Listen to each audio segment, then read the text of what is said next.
गुरुदेव की जय। बंदी छोड़ कबीर परमेश्वर जी की जय। बंदी छोड़ गरीबदास जी महाराज जी की जय। स्वामी राम देवानंद जी गुरु महाराज जी की जय हो।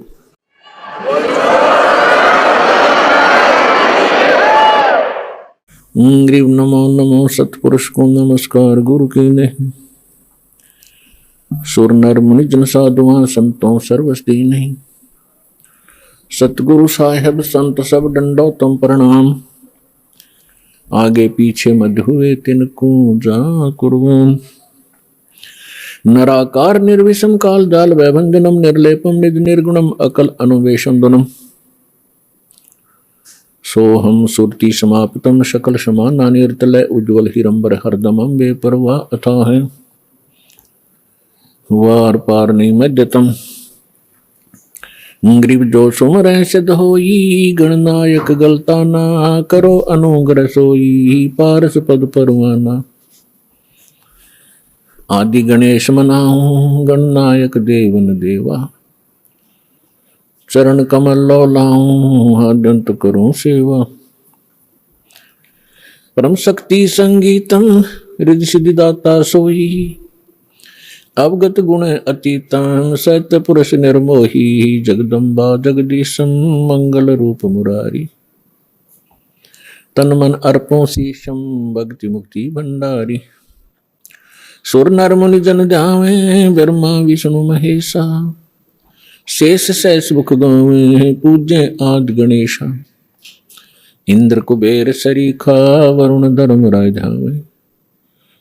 समर्थ जीवन जी का मन इच्छा फल पावे। 33 कोटि अधारा जावे से 88। उतरे बहुत जल पारा कट है यम की फांसी। 33 कोटि अधारा जावे से 88।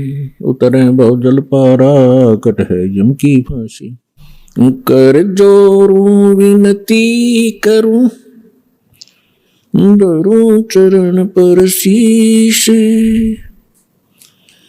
गुरु जी राम देवानंद जी महाराज ने दियो नाम बख्शीश। कोटि कोटि सिजदा करूं कोटि कोटि प्रणाम।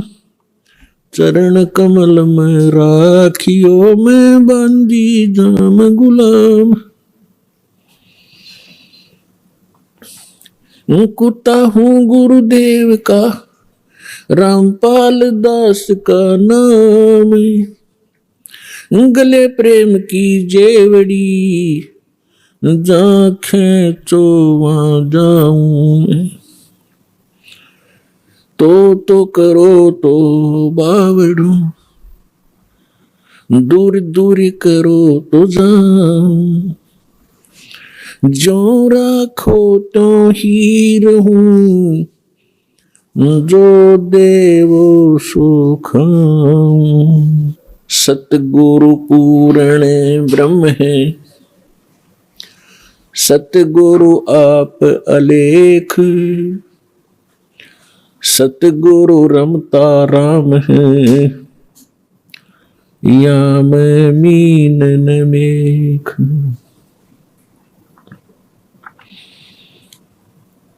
परम पिता परमात्मा पूर्ण ब्रह्म सर्व सृष्टि रचनहार कुल के मालिक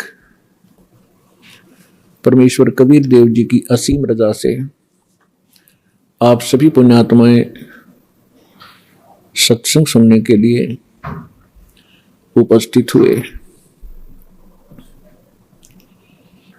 प्रथम तो मानव शरीर महापुरुषों ने सदग्रंथों ने बताया है कि बहुत ही दुर्लभ है और मनुष्य जीवन प्राप्त करके सत्संग मिलना उससे भी दुर्लभ है। और सत्संग सतगुरु ही किया करते हैं। सतगुरु के बिना सत्संग नहीं होता। सतगुरु का अर्थ है सच्चा गुरु जो यथार्थ भक्ति मार्ग जानते हो, यथार्थ ज्ञान से वो परिचित हो जो सदग्रंथों में प्रमाणित है। तो सतगुरु की प्राप्ति सबसे दुर्लभ है। पुण्यात्माओं, सतगुरु कौन होता है? या तो स्वयं परमेश्वर हो सकता है जो सच्चा ज्ञान रखता हो, या फिर परमात्मा का कृपा पात्र उसका दास हो सकता है जो केवल उसी के ही ज्ञान से सत्संग करता है। तो पुण्यात्माओं, सतगुरु की महिमा बताई है परमेश्वर ने स्वयं ही। कहते हैं सिद्ध तारे पिंड आपना, साधु तारे खंडे, उसको सतगुरु जानियो जो तारे देवे ब्रह्मंडे।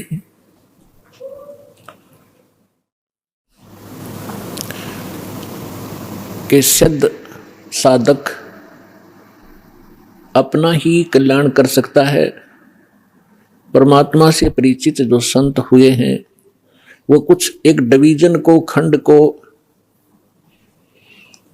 जैसे एक ब्लॉक होता है उसको ही लाभ दे सकते हैं, और सतगुरु उसको जानना जो तार देव ब्रह्मांड पूरे विश्व का कल्याण करते हैं। सभी सदग्रंथ प्रमाणित करते हैं, परमात्मा से परिचित वो महापुरुष यही गवाही देते हैं कि परमात्मा सतलोक से जहां रहते हैं उनका मूल स्थान है, जिसको शाश्वत स्थान कहा है गीता अध्याय नंबर 18 के श्लोक नंबर 62 कि अर्जुन तू सर्वभाव से उस परमेश्वर की शरण में जा, उसकी कृपा से तू परम शांति को और शाश्वत स्थान को प्राप्त होगा। शाश्वत माने जिसका कभी विनाश ना हो, अमरलोक। तो वो परमात्मा उस अमरलोक में रहते हैं, मनुष्य दृश्य हैं। अभी तक ये अनाड़ी अज्ञानी, ये नकली गुरु सतगुरु कहलाते रहे, इनको ज्ञान कुछ था ही नहीं। ये सतलोक के अंदर प्रकाश ही प्रकाश बताते हैं, और आत्मा का कल्याण ये बताते हैं कि उसमें जाकर जैसे बूंद समुद्र में मिल जाती है, ऐसे ये आत्मा उस प्रकाश में विलीन हो जाती है। ये है लोकवेद अज्ञानी झूठे सतगुरु, नकली सतगुरु जो बने हुए हैं, इनका ज्ञान। और कुछ एक चतुरता दिखाते हैं जिसको कहते हैं little knowledge is the dangerous thing, नीम हकीम खतराए जान।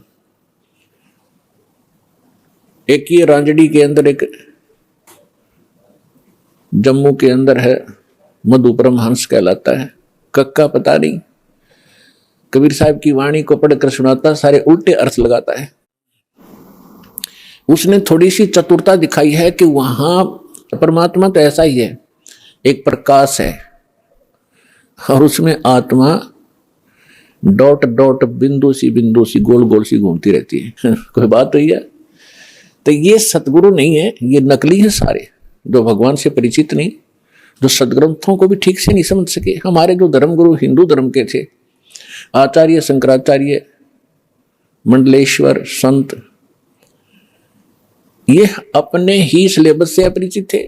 आज तक ये ब्रह्मा विष्णु महेश को अजर अमर, इनके कोई माता पिता नहीं, इनकी कोई मृत्यु नहीं होती, यही पूज्य है।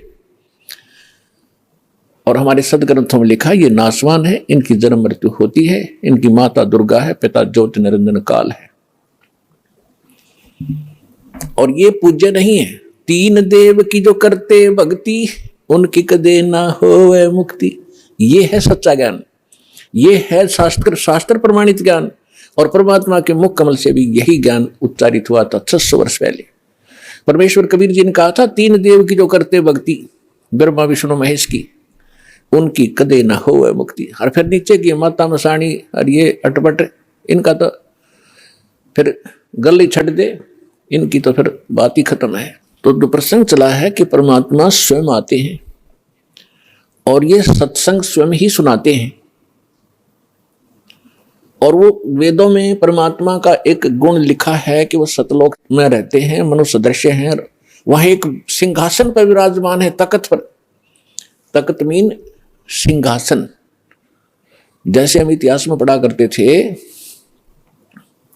कि दिल्ली के तख्त पर अकबर 12 वर्ष की आयु में ही तख्त पर विराजमान हो गए। तख्त माने सिंहासन यानी राजगद्दी। तो वहां परमात्मा तख्त पर विराजमान है, सिंहासन पर विराजमान है, मनुष्य दृश्य अपने ही उनिहार है, अपना सृजनहार। महापुरुषों ने जिनको भगवान मिले हैं, जो जिन महापुरुषों के रह रहकर दास नाम गिनाता है, उनके शुभ नाम आपको सुनाता है। फिर सुना देता हूं क्योंकि महापुरुषों के नाम लेने से पुण्य लगते हैं। आदरणीय मुल्कदास साहिब जी को, आदरणीय धर्मदास साहिब जी को, आदरणीय मुल्कदास साहिब जी को, आदरणीय नानक साहिब जी को, सिख धर्म के प्रवर्तक को, आदरणीय दादू साहिब जी को, आदरणीय गरीबदास साहिब जी गांव छुड़ानी जिला जज्जर हरियाणा वाले को, आदरणीय गीसा दास साहिब जी गांव खेखड़ा जिला बागपत हो गया है उत्तर प्रदेश वाले को, आदरणीय स्वामी रामानंद जी काशी के पंडित ब्राह्मण थे, विद्वान कहलाते थे। परमात्मा उनको मेरे सचखंड दिखाया, फिर वापस छोड़ा। इन सभी महापुरुषों को परमात्मा ऐसे ही मिले हैं जैसे उनके गुण हैं, उनको आकर मिलते हैं और फिर उन अपने से परिचित करा करके जहां परमात्मा रहते हैं उस सारी व्यवस्था को दिखा करके फिर वापस छोड़ते हैं बॉडी में, ताकि ये मेरे गवाह बने, एफिडेविट लिख दें ये कि कैसा है भगवान। तो आदरणीय गरीबदास साहिब जी ने कहा कि हमरे ही उनिहार है, अपना सृजनहार। उनिहार माने हमारे जैसी उसकी आकृति है, ऐसा उनका आकार है अपने सृजनहार का। तो इस प्रकार वो परमात्मा मनुष्य दृश्य है। वहां एक बहुत बड़ा गुम्बद बना हुआ है मंदिर नुमा, उसके सेंटर में परमात्मा का तख्त है, सिंहासन है, सिर पर छत्र है। जैसे आप इस दास के ऊपर ये आर्टिफिशियल बना रखा है भक्तों ने, ये देख रहे हो। और परमात्मा का वहां प्रकाश जो पूरे शरीर का बहुत ज्यादा है। उस परमात्मा के एक रोम माने बाल, एक रोम कहो या रोमकूप कहो, क्योंकि शरीर से ही उनकी बॉडी से ही प्रकाश निकल रहा है, झलक रहा है, उसी से उसके रोम यानी बाल प्रकाशित हो रहे हैं। करोड़ सूर्य मिला दे, करोड़ चंद्रमा, तो भी एक रोम यानी बाल का प्रकाश ज्यादा होगा। तो इतना तेज है उस परमेश्वर का। वहां पृथ्वी है सतलोक, जैसे धरती आप देख रहे हो ये ऐसी, वो केवल व्हाइट कलर की है, जैसे आप बालू रेत देखते हैं। तो वहां वो पृथ्वी का कैसा रंग है और उस पर वर्षा हो जाती है, वो सेट हो जाता है तो भी कलर वैसा ही रहता है। तो ऐसा उस सतलोक का भी प्रकाश है, वो भी सौ प्रकाशित है, जैसे हीरा प्रकाशित होता है। हीरे में अपने आप चमक होती है, मोती में चमक होता है, इस प्रकार वो पृथ्वी है। वहां सदाबहार वृक्ष हैं, सदाबहार ये सभी काजू किशमिश मेवे सेब संतरे सभी फल फ्रूट वहां सदाबहार रहते हैं, वहां कभी अकाल नहीं होता। ये तो है वहां की सतलोक की डेफिनेशन। और परमात्मा कैसे हैं ये आपको दास बता ही रहा है कि मनुष्य दृश्य है और वहां सृष्टि है ऐसी ही। ये तो डुप्लीकेट है जो यहां बनाए गए हैं, ये मिट्टी के शरीर, ये तो उसकी तुलना में एक खिलौने और मिट्टी से बने हुए हैं। और वहां का जो शरीर आपका स्वर्ण का हो जो कभी विनाश में नहीं आता। इस प्रकार वहां सृष्टि है, वहां आपके पूर्व के सभी महल जोंके तू हैं। प्रत्येक व्यक्ति की एक विशेष टेंडेंसी है, एक व्यक्ति है, जरा सा कोई अच्छी पोस्ट बन जाती है, उसको प्राप्त हो जाती है, या कोई धन चोखा मिल जाता है, बढ़िया कोठी बनाऊं बहुत लंबी चौड़ी ऊपर नीचे, और आगे पार्क हो, पार्क में फिर आगे बगीचा हो, एक साइड में तालाब हो, झूले डाल रखे हो और फुहारे बनाता है आर्टिफिशियल के, कभी कभी फुहार भी डालूं, तो ये बनावटी है। अच्छा, यहां तो एक और समस्या है, ये सारा कुछ किसी ने बना भी लिया तो 36 टेंशन साथ लिए रहता, वो उस घूम रहा है बगीचे में और टेंशन है कहीं और। ये बिगड़ गया काम, वो बिगड़ गया काम, ऐसे ना हुआ वैसे हो जाएगा। तो उसने वहां एक डुप्लीकेट बना भी लिया तो भी उसका सुख प्राप्त नहीं है उसको व्यक्ति को। और सतलोक के अंदर ऐसे ही बहुत लंबे चौड़े प्रत्येक प्राणी के अलग अलग महल हैं। वहां आपका परिवार होगा। आपको कितने अच्छे लगते हैं अपने माता पिता, भाई बहन, अंकल, चाचे, ताऊ और बच्चे, रिलेटिव।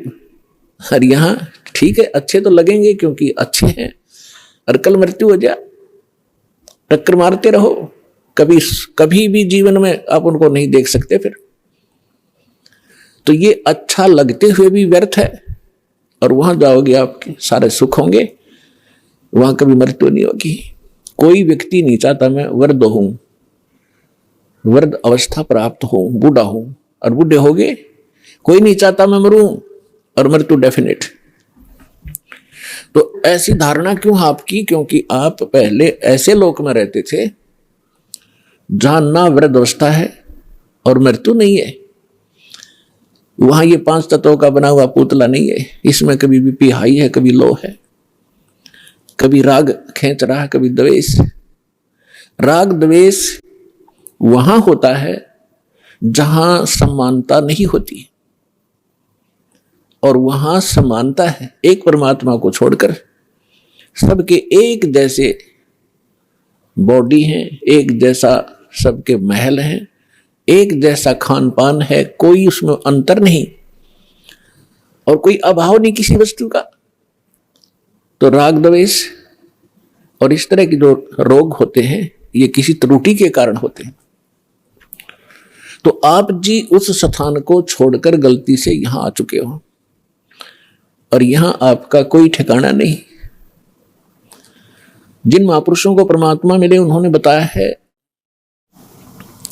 आगे गए ना बावड़े, बावड़े माने वापस नहीं आए।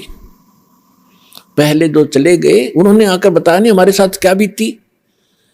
और रहते भी सब जाही, बिन साहेब की बंदगी कहीं ठोर ठिकाना नहीं। पहले चले गए, उनका तो पता नहीं क्या बुरा हाल हुआ या अच्छा हुआ, उन्होंने तो कोई आके हमें संदेशा दिया ही नहीं।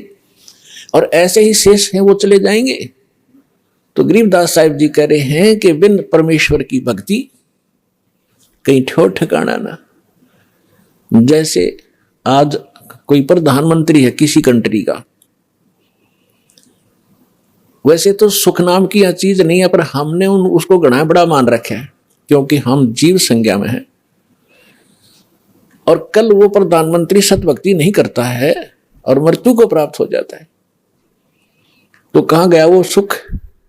आगे क्या होगा इन बच्चों को पता नहीं जो खिलौनों से खेल रहे हैं। ये मिट्टी के महल बना बना कर इसमें खुश हो रहे हैं, इनको पता नहीं क्योंकि भगवान ने आकर बताया, वो ज्ञान दास सुना रहा है। उसके आधार से हमें भविष्य का दिखाई देने लग गया कि आगे क्या होगा इसके साथ। उसके विषय में परमात्मा ने बताया है कि कबीर हरि के नाम बिन ये राजा रसब हो, रसब माने खच्चर, जिसपे अच्छा वजन लोड कराया जाकर देगी तरह बोरे में। राजा रसब हो और माटी लदे कुमार के और घास न डाले कोई। गधे के साथ एक और समस्या होती है, सारा दिन काम को मार लेता है, शाम को बनी में छोड़ देता है, घास खुद चर के आता है बाहर, फिर उसका कान फिर पकड़ लाता है जब काम की आवश्यकता होती है। तो पुण्यात्मा परमात्मा ने ये जो ज्ञान दिया है आपको सतर्क करने के लिए दिया है, ना कि किसी की इंसल्ट करने के लिए। आप बालक हो, वो परमात्मा है, आप उसकी आत्मा हो, उसके बच्चे हो। अपने बच्चों को समझाने के लिए परमात्मा ने ना जाने कितने छल छिद्र करने पड़ते हैं, किस प्रकार के ज्ञान आपको सुनाने पड़ते हैं, क्योंकि आपने काल की भांग पी रखी है। कबीर ये माया अटपटी, सब गट आने अड़ी, किस किस को समझाऊं ये कुए भांग पड़ी। जैसे कोई शराब के ठेके पर आपने देखा हो कभी, चाहे 20 आदमी घूटी ला कर आ रहे हो सामने, सबकी एक जैसी भाषा, एक जैसी चाल, एक जैसी बोली रहेगी। तो हमने इस काल की इस निर्गुणमयी माया की भांग पी रखी है। यहाँ के इन तीनों गुणों के दबाव से हम जो जो कार्य यहाँ चाहते हैं करते हैं, यह भांग है। और सभी एक जैसी वर्ती होगी, क्योंकि सबने एक कुएं की भांग पी रखी है। वो ज्ञान सुनने को मिला ही नहीं आपको। अब ये ज्ञान मिला है जो इस भांग को उतारेगा, ये एंटीबायोटिक है। और ये ज्ञान सतगुरु ही दे सकता है, और सतगुरु परमात्मा ही होता है। 600 वर्ष पहले परमात्मा स्वयं आए थे, वो सतगुरु भी थे, परमात्मा तो वो थे ही थे। और फिर उन्होंने कहा था कि जब गरीबदास जी का पंथ होगा 12वां पंथ, उसमें काल अपना जाल जरूर फैलाओगा, लेकिन 12वें पंथ में परमात्मा ने कहा था हम फिर आएंगे। अब परमात्मा नहीं आए तो दास भेज दिया अपना, वही पावर वही ज्ञान दास के अंतःकरण में फीड कर दिया, जो दास आपको आज वर्षा कर रहा है उस अमृत ज्ञान की।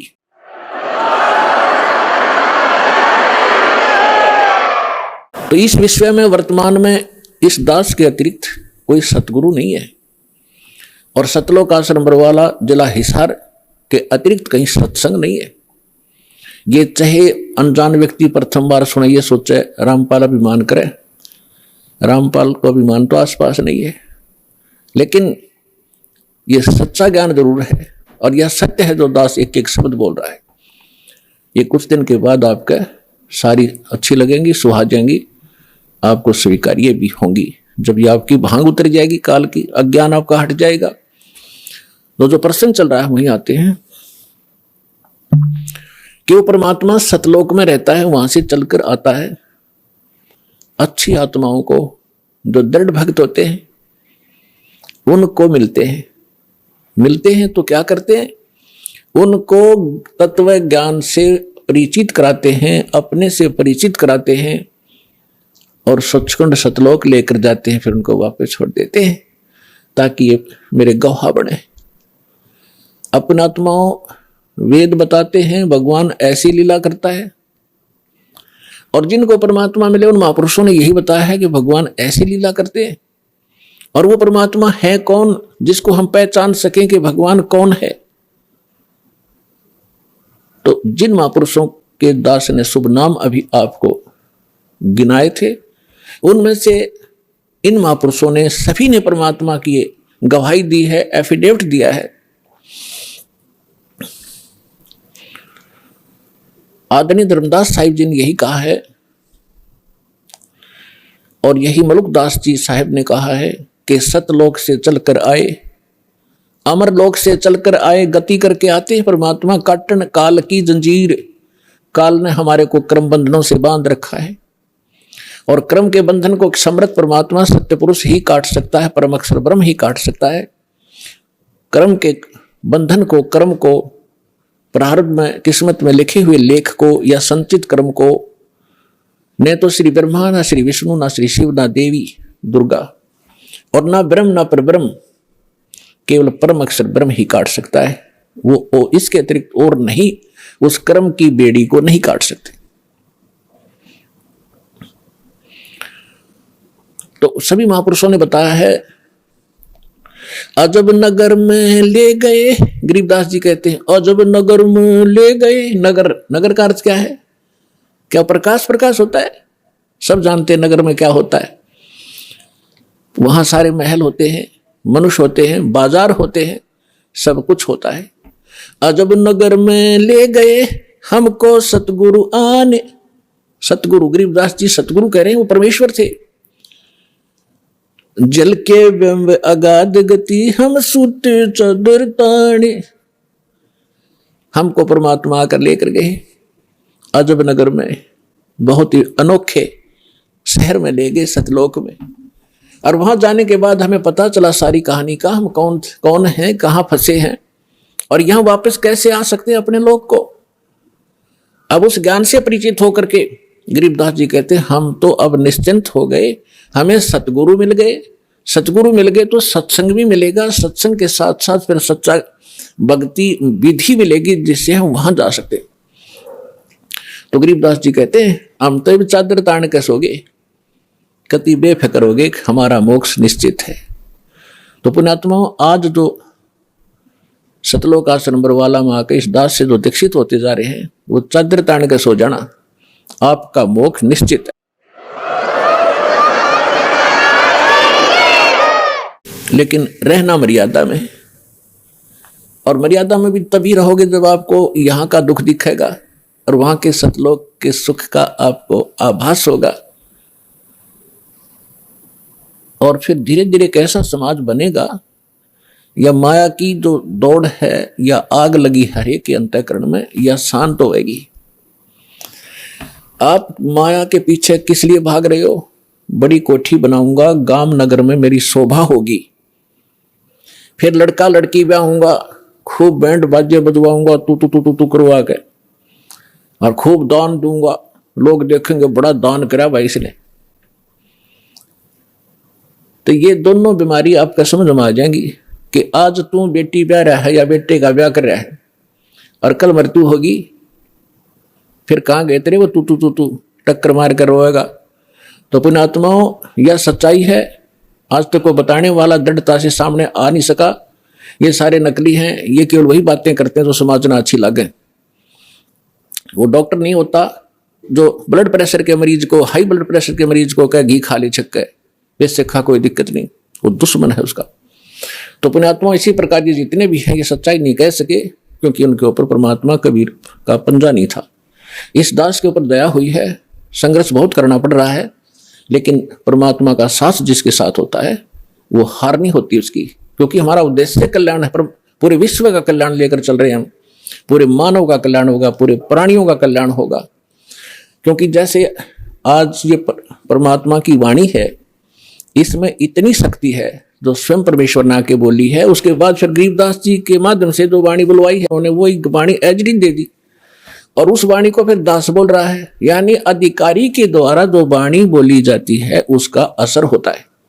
पहले भी आपको बहुत बार सुनाया है, जैसे एक राजा की पत्नी एक शिष्य थी संत की। राजा इसका विरोधी था कि ये गुरु बनाने की आवश्यकता नहीं होती, राम राम घर बैठ के कर ले। तो राजा के इस भ्रम को निवारण के लिए संत ने एक थोड़ा सा एक फार्मूला अपनाया था। राजा गया उस संत के आश्रम में अपनी पत्नी के साथ कि महाराज क्या गुरु बनाना जरूरी होता है क्या? क्यों मूर्ख बनाते हो जनता को? भगवान घर बैठ के बज सकते हैं, कोई भी कर ले राम राम, इतना राम नाम ले ले।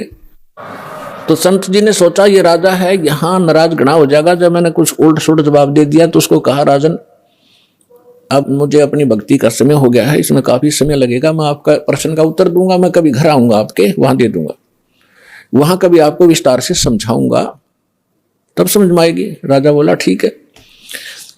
दिन निश्चित हुआ, राजा बैठ गया सिंहासन पर जच के, संत के लिए आसन लगवा दिया। आने की इंतजार थी कि कब आएंगे संत, अभी आने वाले हैं। सामने सैनिक बॉडीगार्ड खड़े थे, वजीर खड़े थे, कुछ बैठे थे। जब संत पहुंचे वहां पर, और वहां उपस्थित सभी सैनिक जो खड़े थे उनको कहा संत ने कि ए सैनिकों, ए सिपाहियों, इस व्यक्ति को अरेस्ट करो। राजा की तरफ संकेत किया। अब वो सिपाही सोच रहे थे ये मंदबुद्धि व्यक्ति क्या बकवास कर रहा है। उस संत ने दूसरी बार फिर कहा, तीसरी बार फिर कहा, लेकिन कोई टस से मस नहीं हुआ। राजा ने सोचा इसका दिमाग खराब हो गया इस संत का, ये मेरा राज हथियाना चाहता है। राजा ने कहा कि इसको अरेस्ट करो, सैनिकों को। यही शब्द उसने बोले, यही वो संत बोल रहा था। राजा के कहते ही उस संत को 4-5 सिपाहियों ने आके जकड़ दिया। अगले आदेश की इंतजार थी, अब इसका करें क्या। तब संत ने कहा कि हे राजन, तुम घर आए व्यक्ति का ये ऐसा ही सलूक करते हो क्या? राजा ने कहा कि आप क्या कर रहे थे? कि मैं आपके प्रश्न का उत्तर दे रहा था कि आपका प्रश्न ये था, क्या घर हम खुद भक्ति नहीं कर सकते? गुरु की क्या आवश्यकता है? राजा ने कहा, ये खाक उतर दिया तेने, बकवास करने लग गया कि नहीं सुनो जानते हैं, मुझे छुड़वाओ पहले। राजा ने कहा छोड़ दो, ने छोड़ दिए। कि जिस प्रकार जो शब्द मैंने बोला कि राजा इसको अरेस्ट करो, ये टस से मछली है आपके सैनिक। और आपने वही शब्द एक बार कहा था, मुझे चार चारा न पकड़ लिया आकर के। तो आपके वचन में शक्ति है, आपके बोलते ही ये क्रियावान हो गए। और वो शक्ति जो आप वाली है वो राजनीति वाली मेरे पास नहीं है, मेरे पास शक्ति है अध्यात्म की। ठीक इसी प्रकार जो वचन मैं बोलूंगा परमात्मा की शक्ति सब पर कार्यवान हो जाएगी, और आप कहते रहना उसका कोई असर नहीं होगा। इसी से आप समझ लेना।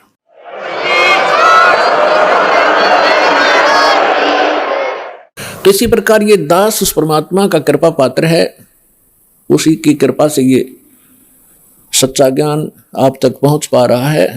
तो उस परमात्मा का आदेश और फिर इस दास के मुख से आगे चलेगा, ये सर्व प्राणियों का कल्याण करेगा। इसका तरीका देखो, परमात्मा ने कैसा एक अनोखा तरीका अपनाया है। कैसे चिप बनवा दी, मेमोरी कार्ड जिसको कहते हो, टेलीविजन प्रोजेक्टर बनवाए, इंटरनेट वेबसाइट यूट्यूब बनवा दी। अब जो घनी अच्छी आत्माएं होती हैं पूर्व जन्म से, तो घनी अच्छी आत्मा है वही तो मनुष्य जीवन प्राप्त कर रही हैं।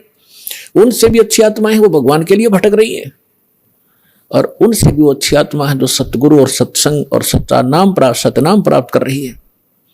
तो आप जो सतलोक आश्रम बरवाला जिला हिसार हरियाणा में आ रहे हो, ये तीसरे नंबर की सर्वश्रेष्ठ आत्माएं हो, जो आपको शीघ्र से परमात्मा का ये मार्ग ठीक मिल गया। तो जो अन्य भी हैं उनके लिए परमात्मा ने ये तरीका अपनाया है सर्व प्राणियों के कल्याणार्थ। ये वाणी जो दास बोल रहा है रिकॉर्ड हो रही है, मेमोरी कार्ड बन रहे हैं, टीवी पर चल रहे हैं, आप घर पर चलाते हो, पशु पक्षी भी होते हैं, चींटियां भी होती हैं, मच्छर माखी भी होती है, उन सब के ऊपर ये वाणी अपना प्रभाव करेगी। काल ने जैसा जुल्म किया था उतना ही उससे भी अधिक रहम अब परमात्मा ने अपनी आत्माओं पर किया है। चींटी से लेकर हाथी तक, रंग से लेकर राजा तक, ये सारे कबीर परमात्मा की बच्चे आत्माएं हैं। इस काल ने हमारा उलिया बिगाड़ दिया, हमारी दुर्गति कर दी, कुत्ते गधे सूर बनाकर हमें क्या डंगा खिला रहा है, और हम क्या खाते थे सतलोक में, कैसे रहते थे, कैसा सुख था वहां पर। अब आप तो भूल भाल गए, हम सब भूल भाल गए, भगवान ना कर फिर जगाए, यथार्थ ज्ञान को बताया। उससे पहले काल ने परमात्मा और सतलोक का नाम लेकर, कबीर जी का नाम लेकर के, और फिर और दूना ज्ञान फैलवा दिया। तो ये सभी उस परमेश्वर की आत्माएं हैं, उनके लिए परमात्मा ने ये समय फिक्स कर दिया था कि चौथा युग जब कलयुग आई तब हम अपना अंश पठाई। काल फंद छूटे नर लोई, सकल सृष्टि परवानिक होई, घर घर देखो बोध विचारा, सत नाम सब ठोर उचारा। कलयुग बीते 5500 पाचा, जब ये वचन मेरा होगा साचा, कलयुग बीत जावे जब एता। परमात्मा ने कहा कि सर्व प्राणी, सकल सभी प्राणी परम पुरुष पद चेता, परम पुरुष यानी परम अक्षर ब्रह्म पूर्ण परमात्मा के पद यहां दो का बोधक है। एक तो गीता अध्याय नंबर 15 के श्लोक नंबर 4 में कहा कि अर्जुन, तत्वदर्शी संत की प्राप्ति के उपरांत तत्व ज्ञान रूपी शस्त्र से ज्ञान को काटकर उसके पश्चात परमेश्वर के उस परम पद की खोज करनी चाहिए, जहां जाने के बाद साधक लौटकर फिर संसार में कभी नहीं आते, यानी पूर्ण मोक्ष प्राप्त करते हैं। गीता अध्याय नंबर 18 के श्लोक नंबर 62 में कहा कि अर्जुन, तू सर्वभाव से उस परमेश्वर की शरण में जा, उसी परमेश्वर की कृपा से तुम परम शांति को और सनातन परम धाम, सनातन शाश्वत स्थान, उस स्थान को, उस परम पद को प्राप्त होगा। और यहां दूसरा पद का अर्थ है पद्धति। पद्धति माने परमात्मा के पाने की यथार्थ विधि, वो ज्ञान। तो परमात्मा कहते हैं कि कलयुग बीत जावे जब एता, 5505 कलयुग जब बीत लेगा, उसके पश्चात पूरे सभी सकल सृष्टि सारे प्राणी परमेश्वर के उस परम पद के चेता होंगे। चेता माने जानकार, ज्ञाता। और सतनाम सब ठोर उचारा। आज तक सतनाम ये बक क्या करते थे, न कख नहीं पता सतनाम है क्या चीज। सतनाम 2 अक्षर का मंत्र है, जिसमें एक ओम है, एक तत् है। ये मूल मंत्र है। जो दास आपको देता है। जैसे इन कमलों में बैठे जितने भी देवता हैं ये अधिकारी हैं यहाँ के, तो हम अपने लोग को तभी जा सकते हैं जब हम यहाँ सबके नो ड्यू सर्टिफिकेट ले लेंगे, क्लियरेंस मिलेगी। हम इनके ऋणी हैं तभी हम यहाँ बांध रखे इन्होंने। तो प्रथम जो मंत्र आपको दिया जाता है 7 नाम का है, ये पहले 5 नाम का शुरू किया था परमेश्वर ने, धीरे धीरे आने वालों ने वो खत्म कर दिया, वो वैसे और नाम सेलेक्ट कर लिए। तो ये मूल मंत्र है, ये प्रथम मंत्र भी मूल मंत्र है और सतनाम भी मूल मंत्र है और सार नाम ये मूल मंत्र है। मूल मंत्र का अर्थ है, अब जैसे हम विष्णु जी के 1000 नाम बना रखे सहस्रनामा, और शंकर भगवान के बहुत से मंत्र बना रखे हम जिनका जाप किया करते थे लोकवेद के आधार से, उनसे कोई लाभ होने वाला नहीं था। जैसे भैंसे को भैंसा भैंसा करते रहे, ओ भैंसा राम भैंसा साहब, वो कतई नहीं सुनेगा। एक बार ने कर दे हुर्र, वो नहीं देखेगा। वो उसका मूल मंत्र है उस भैंसे का, वो विवश है उसके। तो ये मंत्र ये हमारे तक पहुंचे नहीं दिए। ज्ञानियों ने अपने लोकवेद दंत कथा सुना के वो मंत्र देते रहे, ओम नमः शिवाय, ओम नमः भगवते वासुदेवाय, इस तरह अटपट करते रहे, या सतनाम ओंकार रंकार अटपट, ये कोई मंत्र है? ये है वो मूल मंत्र। इसी प्रकार ये सतनाम है, ये भी मूल मंत्र है। इनसे प्रभाव ज्यादा पड़ता है, एकदम सतर्क हो जाते हैं और तुरंत ही हमारी तरफ आकर्षित होते हैं ये शक्तियां। और तीसरा मंत्र है वो तो अनमोल मंत्र है, सारनाम जिसे कहते हैं। इसकी तो आज तक छींट भी नहीं लगने दी थी परमात्मा ने। जितने भी महापुरुष हुए हैं सबको परमात्मा ने सतर्क कर दिया था, सारा ज्ञान समझा के कि हमारा और काल का एक संघर्ष चल रहा है। जब 5505 वर्ष बीत जाएंगे कलयुग के, उससे पहले इसको डिस्क्लोज नहीं करना। धर्मदास साहिब जी से कहा था, धर्मदास मेरी लाख दुहाई, ये सार शब्द और ये मूल ज्ञान तो दास आपको बता रहे, ये है मूल ज्ञान। 33 अरब ज्ञान हम बाखा, 33 अरब वाणी बोली, और मूल ज्ञान हमने गुप्ती रखा है। ये है मूल ज्ञान जो दास को दिया है। और यही सभी महापुरुषों से परमात्मा ने स्पष्ट कर दिया था कि अभी तुम जाप करो, अपना कल्याण करवाओ, क्योंकि ये भोले हैं, अभी इनको ज्ञान है नहीं। आप ये नाम सुना दोगे, आने वाले समय में काल के दूत भी यही मंत्र देते मिलेंगे सभी को, तो हम भिन्नता कैसे बताएंगे नकली और असली की? तो वो तो महापुरुष थे, जैसा कि वेदों में लिखा है कि परमात्मा वहां से सतलोक से चलकर आते हैं, दृढ़ भक्तों को मिलते हैं। दृढ़ भक्त श्रेष्ठ आत्माएं, दृढ़ भक्त, ये सभी दृढ़ भक्त थे। इन्होंने आगे जुबान नहीं खोली किसी को ये मंत्र बता दूं। उदाहरण के लिए जैसे आप भाई बाले वाली एक जन्म साखी है, जिसको पूरा सिख धर्म एक विशेष आदर और विशेष प्रमाणित ग्रंथ मानते हैं कि बाला और मर्दाना के साथ गुरु नानक देव साहिब जी की जो वार्ता हुई वो सारी ज्यों की त्यों लिपिबद्ध है। उसमें समुद्र की साखी आती है, यानी समुद्र का प्रकरण है कि बाला और मर्दाना ने गुरु नानक देव जी से कहा था कि गुरुदेव हमने श्रीलंका नहीं देखी, वो दिखाओ। आंखें खोली, आंखें बंद की तो समुद्र के किनारे खड़े हो गए। समुद्र पर के जाके परली पार जाना था श्रीलंका में। तो नानक साहिब जी ने कहा कि तुम वाहिगुरु वाहिगुरु करते हुए मेरे पीछे पीछे आ जाओ।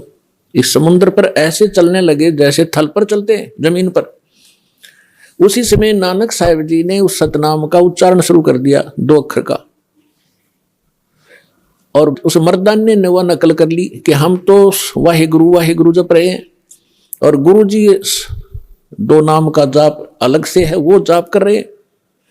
उसने जो ही वो मंत्र जाप करना शुरू किया 2 अक्षर का, मर्दाने ने जो नानक साहिब जी जब करते हुए जा रहे थे वो समुद्र में डूबने लग गया।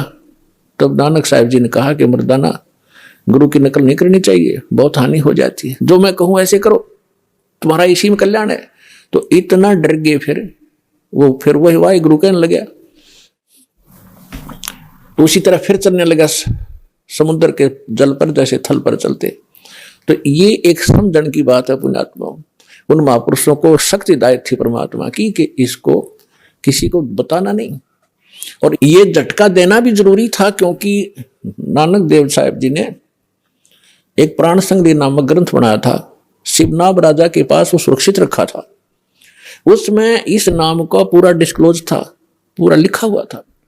तो उनको मालूम था कि ये फिर वाणी वाणी पढ़ेंगे मेरी लिखी हुई, कोई इसका जाप ना कर ले और ये डिस्क्लोज ना हो जाए, सार्वजनिक ना हो जाए, जिस कारण से झटका दिया। उसके बाद सिख समाज उस कथा को पढ़कर इतना घबरा गया, इतना चिंतित हो गया, इतना सतर्क हो गया कि ये नाम किताब गुरु ग्रंथ साहिब में भी नहीं होना चाहिए। कोई गलती से सिख बच्चा पढ़ जाप ना कर ले, गुरु के वचन की अवहेलना ना हो जाए और हानि ना हो जाए, जैसे मर्दाना डूब गया होता है। तो पुण्यात्माओं, ये संतों के खेल होते हैं। गुरु नानक जी जाप कर रहे हैं उसी मंत्र का 2 अक्षर का, और मर्दाने को मना कर दिया क्योंकि परमात्मा का आदेश था। और जो विधि ये संत बताकर गए हैं, जैसे गरीबदास जी, धर्मदास जी, नानक साहिब जी और ये जितने भी महापुरुष, ये परमात्मा से परिचित हुए। इन्होंने जो वाणी बोली, ये परमात्मा की वाणी के तुल्य ही असर करती है। तो पूरे सिख समाज में वाणी का पाठ, भंडारे आदि उसी समय शुरू कर दिए। वाहेगुरु वाहेगुरु जाप करते हैं। Who is Waheguru? वाहेगुरु कौन है? इसके विषय में गरीबदास साहब ने कहा कि झांकी वेख कबीर की, नानक कित्ती वाह, और वह सिखा के गढ़ पड़ी कौन छुटावे था। नानक साहब ने को परमात्मा मिले थे जिंदा महात्मा के रूप में, जब वो बेई नदी में स्नान करने प्रतिदिन जाते थे, सुल्तानपुर शहर के पास, जहां वो एक राजा के घर के यहाँ नौकरी करते थे, मोदी खाने की। तो वहां नानक साहब जी ने बेई नदी में डुबकी लगाई स्नान करने के लिए, तो वहां से अदृश्य कर दिया, अंतर्धान कर दिए और कहीं और सुरक्षित ले जाकर के उनका शरीर रख दिया। आत्मा को निकाल कर सतलोक लेकर गए। वहां जाकर देखा कि जो बाबा जी नीचे से आया था, ये खुद भगवान है। जो महात्मा नीचे से आए थे खुद अमर पुरुष है, ये अमर पुरुष है, सतपुरुष है, ये अकाल पुरुष है। और वहां सिंहासन के ऊपर जाकर देखा कि सिंहासन के ऊपर जहां परमात्मा का सिंहासन है, वहां उनका अन्य रूप था, अन्य तेज था शरीर में, करोड़ सूर्य मिला दे करोड़ चंद्रमा से। तो नानक साहिब जी ने सोचा कि ये जो तख्त पर बैठा है ये है रब, अमर पुरुष, और ये नीचे से जो जिंदा महात्मा आए हैं ये कोई यहाँ के नौकर होंगे। इतने में क्या देखा कि जिंदा महात्मा के रूप में परमात्मा नीचे से गए थे, वो अपने ही दूसरे स्वरूप पर, जो सिंहासन पर तेजों में शरीर, उसमें प्रकाश निकल रहा था, करोड़ सूर्य मिला दे करोड़ चंद्रमा ऐसे एक रोम में, उस पर चंवर करने लगे। थोड़ी देर के बाद क्या होता है कि वो सिंहासन वाले रूप उठे, नीचे से गए महात्मा के रूप में परमात्मा अनंत कोटि ब्रह्मांड के सिंहासन पर विराजमान हुए। देखते ही देखते जो तेजों में शरीर था वो जिंदा महात्मा वाले रूप में समा गया, और जिंदा महात्मा ही उस अनंत कोटि ब्रह्मांड के सिंहासन पर, संचालक के सिंहासन पर विराजमान थे। चौर अपने आप हो रहा था। तब परमात्मा ने कहा कि प्यारी आत्मा, तुम्हारे लिए मैं भटक रहा हूं और तुम्हें जिस उद्देश्य के लिए भेजा था भूल गए थे। आप रामकृष्ण के पुजारी बन गए, क्योंकि गुरु नानक देव जी हिंदू धर्म में जन्मे थे, श्री कालूराम मेहता खत्री के घर पे, और एक ब्रजलाल पांडे से वो गीता पढ़ा करते थे।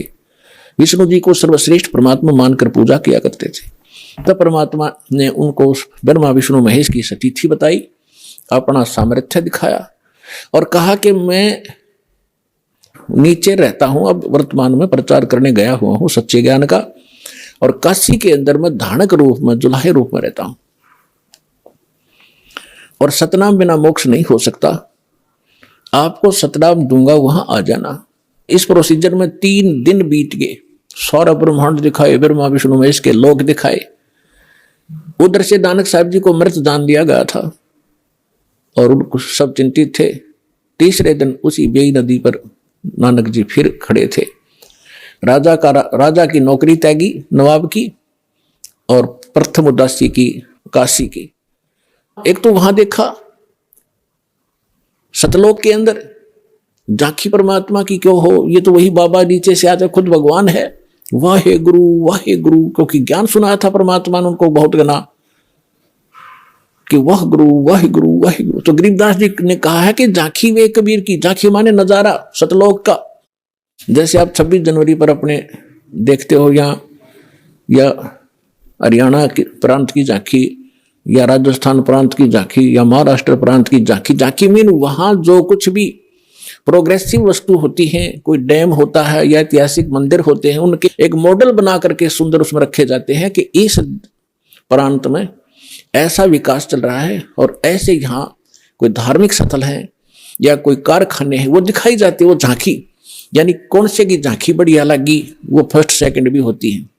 तो यहाँ गरीबदास जी कहते हैं झांकी वे कबीर की सतलोक का नजारा देखा और नानक कितनी वाह वाह वाह गुरु वाह वाह, ये तो भगवान ने थे।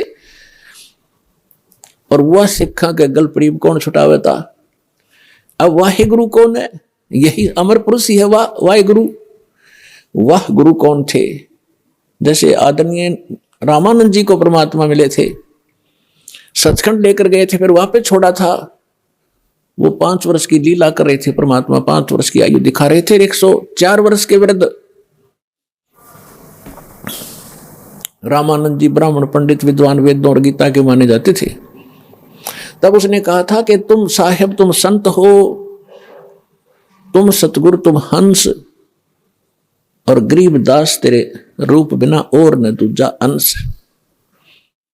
तुम स्वामी में बाल बुद्धि, तुम मालिक हो, मेरा ज्ञान तो एक बालक जैसा था। तुम स्वामी में बाल बुद्धि, कर्म भरम की और नाश। रामानंद जी कह रहे हैं, गरीबदास जी परमात्मा से प्राप्त ज्ञान को तुलसीदास जी की तरह अपनी छाप लगा कर बता रहे। गरीबदास निज ब्रह्म तुम, निज ब्रह्म माने वास्तविक परमात्मा आप हो। मुझे हो गया दृढ़ विश्वास, दोहू ठोड़ है एक तू भया एक से दो।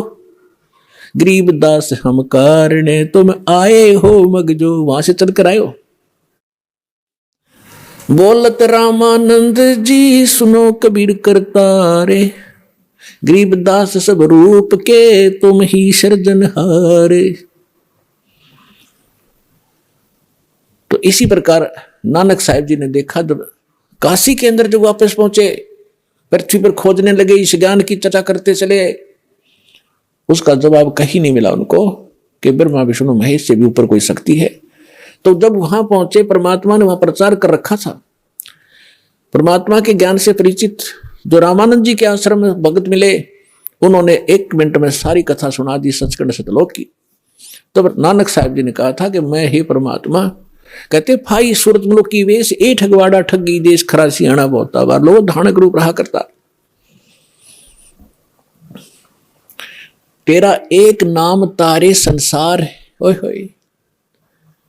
नानक साहिब जी ने कहा कि तेरा एक नाम, यो सतनाम तारे संसार में, ए हो आस, ए हो आधार। इसी आस में मैं आपके पास आया हूं, मेरा और कोई आधार रहा नहीं आपके ज्ञान से। तो कहने का भाव ये है कि दास जो कहना चाह रहा था आपको, ये कितना सीक्रेट मंत्र है। नानक साहिब जी ने, आज उनके करोड़ों शिष्य हैं और उनके बाद 9 इनके गुरु साहिबान भी हैं, किसी के पास सतनाम की छींट नहीं लगी, इनके पास सतनाम नहीं था। तो पुण्यात्माओं, क्या गुरु नानक देव जी अन्य महात्मा हमारे दुश्मन थे, हमारे परम मित्र थे। उन्होंने ऐसा तरीका बता दिया, दान धर्म ये यज्ञ करवानी शुरू करवा दी। इससे मोक्ष नहीं हो सकता, लेकिन मनुष्य शरीर मिलता हुआ आ रहा है आपको, और मनुष्य शरीर से मनुष्य शरीर में आता है प्राणी छोड़कर, तो उसमें आस्था रहती है भगवान की, उसका नेचर भी अच्छा रहता है। बेशक वो समाज में रहकर कुछ दिन बिगड़ जावे, इस ज्ञान के सुनते ही वो तुरंत सेट हो जाता है। ये दास देख रहा है यहाँ पर 50-60 हजार की संख्या भी हो जाती है, 70 हजार भी हो जाती है विशेष समागम पर। और आप कैसे, कितने शिष्टाचार से बहन भाई रहते हैं, कितने प्यार से रहते हैं। आप पिछले जन्म से मनुष्य शरीर से आए हुए हो, और एक आधा कोई आ जाता भूल भटक कर, जो पिछले जन्म में मनुष्य ना होकर के वैसे किसी के साथ आ जाता, तो वो ही थोड़ी बहुत अटपट कर देता है, वो एक ही दुखी कर देता है, और आप हजारों की संख्या में ऐसे बैठ जाते हो और ऐसे चित्त ला कर सुनते हो मालिक की वाणी। तो ऐसे आप में अब जल्दी ये ज्ञान समावेगा और पार हो जाएंगे 2 मिनट में। असंग जन्म हो गए धक्के खाते हैं। तो ई परमात्मा ने इसलिए ये रजा बख्शी थी, सभी महापुरुषों को सख्त हिदायत दे दी थी कि किसी को बताना नहीं। गरीबदास पंथ से दास का निकास हुआ है, और गरीबदास पंथ को मैं दास खूब जानता है। मेरे गुरुदेव के अतिरिक्त पूरे गरीबदास पंथ में ये सतनाम नहीं था। और अटपट गाते यही राधे राधे श्याम मिला दे, राम राम हरे कृष्ण कृष्ण कृष्ण हरे हरे, ये नाम देते हैं। ओम नमः भगवते वासुदेवाय, इस तरह के नाम देते हैं। या केवल सोहम को दो भाग में बांट लेते हैं, सो बाहर हम अंदर। मोटरसाइकिल ने बीच तो तोड़ ले, काट ले, हर फेर ने इस पहिए को इधर ले जाओ, इसको इधर, बढ़िया मोटरसाइकिल हो गया। अकल है इनके अंदर। तो पुण्यात्माओं, सौभाग्य आपका, परमात्मा ने आपको पहले शिक्षित किया। यह शिक्षा हमारी सबसे बड़ी दुश्मन है। हमने क्या बनाया? परमाणु बम। सबसे पहले अपना नाश तैयार किया और उसके बाद ये हम अहंकारी हो गए। एक छोटा सा पद पा करके, चाहे इंजीनियर बन जा, डॉक्टर बन जा, जज बन जा, या राजनेता मंत्री बन जा, प्रधानमंत्री बन जाता है, यूं फूल जाता है। और कल को मृत्यु होगा, गधा कुत्ता बनकर धक्के खाओगा, वो दुख तो ना दिखता तुम्हारे को। इस भक्ति के बिना, ठीक है, आपको जो भी अधिकार मिला है उसको नेक नीति से निभाओ। और इस बात को याद रखो, यहां सदा नहीं रहोगे। और ये सदा ये सुख नहीं, जिसको तुम सुख मान रहे हो वैसे तो सुख नहीं है, फिर भी ये भी नहीं रहेगा। तो इस कारण से फिर ये ज्ञान हमारे अंदर समावेगा। तो परमात्मा ने हमें शिक्षित किया। आप पिछला इतिहास देखो, हमारे पूर्वज इतने अधीन सीधे साधे थे, ना छल कपट था। सबको मालूम है अपने पूर्वजों का। आज चाहे कोई कितना अफलातून पाक रहा हो, उनको सबका मालूम है उनके दादा परदादे कैसे रहते थे। झोपड़ियों में टाइम पास किया उन्होंने, और हमसे अच्छा जीवन जीते थे। वो बेसिक कपड़ा भी नहीं पहनते थे, धोती या लंगोट में रहते थे, धोती बांधते थे कई बार तो गर्मियों में। और वो नेक आत्मा थे, उनका सुथरा जीवन निर्वाह हो रहा था आज की तुलना में। तो आज कितने हम अपने आप को टीटी पाके दिखते हो, पैंट शर्ट पहन कर, गाड़ी मोटर लेकर, चैन एक पल की नहीं, सपने में बकवास सुन जाए तुमको, जो भगवान से दूर है प्राणी। तो ये शिक्षा ने हमें खूब बिगाड़ा। अब इस शिक्षा के बिना आप तक ये ज्ञान नहीं आ सके था। ये विज्ञान मनुष्य के सतर का नहीं है जो आज आप देख रहे हो, टेलीविजन, इंटरनेट, चिप, ये मेमोरी कार्ड। ये परमेश्वर ने मनुष्य को बुद्धि दी है।